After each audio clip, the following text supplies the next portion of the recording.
Dead Hill by John Dean. Narrated by Nicholas Camm. And this is where he comes, the place where he finds peace, the place where his demons cease their chatter, the place where he is at one with his world, at least for a few snatched hours. Chapter 1. The man saw him fall. The man knew why he fell.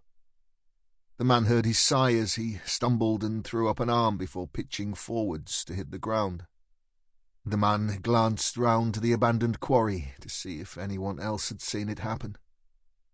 Satisfied that he was alone, he stared down at the lifeless body with an expression of satisfaction, and his face creased into a smile. Finally, it was done. It was at an end. Dead Hill had claimed another one of its own.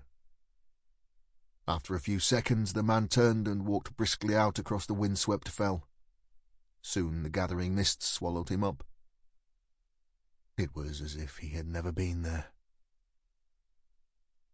"Come on," murmured Jack Harris, scanning the hillside with his binoculars. "I know you're up there." The detective chief inspector squinted in the bright late afternoon sunshine as he tried to pick out the tiny specks that had been steadily working their way down off the fells for the best part of 2 hours. Standing on the edge of a copse halfway up the hill, he had been watching them since shortly after 3, his first glimpse having come as they emerged on the ridge, silhouetted against the horizon. It had taken him a while to spot the tiny shapes picking their way across the skyline, but once he had the men in his sights, the detective followed their progress intently.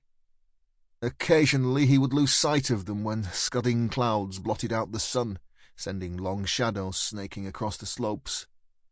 But his concern did not last long, the men reappearing as the sun re-emerged. Each time, Jack Harris would give a sigh of relief. He did not want to lose them now. Although unwelcome, the gang's presence on Dead Hill was not a surprise. That they had made their journey north was inevitable, even though they knew there was every chance that they would run into him.